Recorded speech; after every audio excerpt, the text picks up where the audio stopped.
Hey guys, Jib here, and this is something that I really have not posted in a long time, in a very long time. I think there was a 44-4 bog game that I may have posted during MW3, but I decided to go back and play some of Infinity Ward's Call of Duties, and before I get into that, this game is a pretty good one. Near the end, I think I go on like between a 10 and a 15 streak.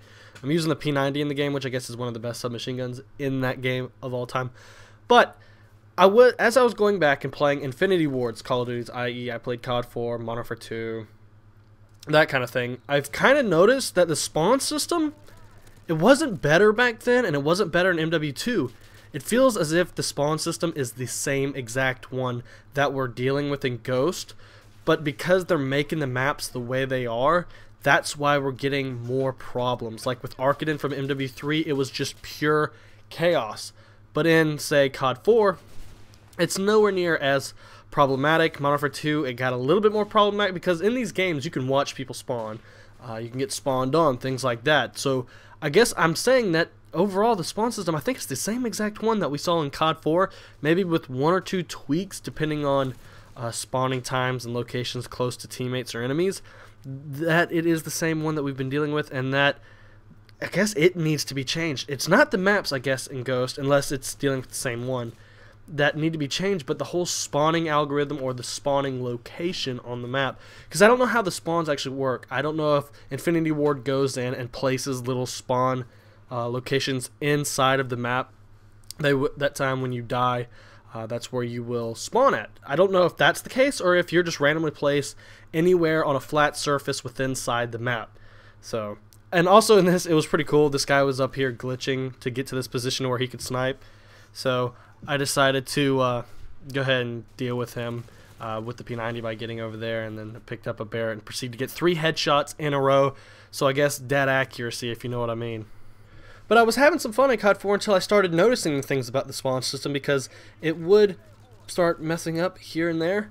But also with Sledgehammer, I know that they're going to be the next COD that comes out, I guess, in November, unless something drastic changes and they put it out even earlier.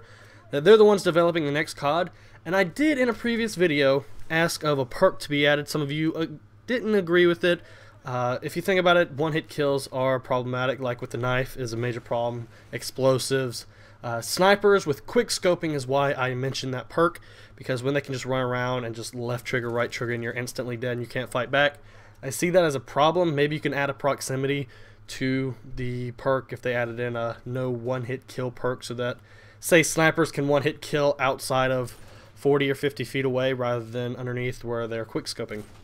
But something else I would love to see in the next Call of Duty is possibly COD 4 game mode. By that I mean, if they have kill streaks, a UAV, some sort of airstrike, and a helicopter or a Harrier or anything like that, I think it would be cool to just have one playlist or just one game mode that is just TDM with COD 4 streaks. You only get those 3, and it works exactly like COD 4 did. That way you don't have to worry about all these spamming of these kill streaks that you have to deal with, countering UAVs, yada yada yada. That way, say the cold-blooded perk, it may be used a little bit more often, and it will only be effective versus UAV. And if they go back and return to the old perk system in the next Call of Duty, that blind eye would be in the same slot as, say, cold-blooded, so that when the helicopter goes up, you either have to have blind eye so you don't get killed by the helicopter, or you can have cold-blooded where you can stay off the radar, but you can't have them at the same time. That way you will be shot by the helicopter. I think there needs to be restrictions placed on perk slots.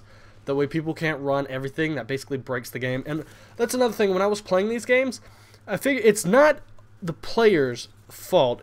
I wouldn't consider it the player's fault that breaking the game, using things to exploit it and things like that. I would like to say it's more on the developer side, because if they're not willing to fix the things that players are exploiting to actually make the game unplayable or not fun, then that needs to be fixed. It's not because people are naturally going to exploit whatever they can to do their best. There were some games that I got into where COD 4 where people were doing the whole camping method, using martyrdom. If they were dying too much, they would post up in a corner with their teammates and just block off an area. So if you walk by, you got killed with like a rapid-fire machine gun, which was insanely quick to die by. So it's really not the players that we need to put the blame on. It's more of the person creating the game who are not taking the time to think about what it's doing and then patching it almost immediately. That's my opinion. Y'all may have a different one, and if you do, leave it down in the comment section below. And as in COD 4, if you can rage quit lobbies and end the game. I think I ended this game with somewhere between an 8 and 11 KD. It's an 8, a little over an 8 KDR in this game, but I hope you guys enjoyed the video. Other than that, peace out.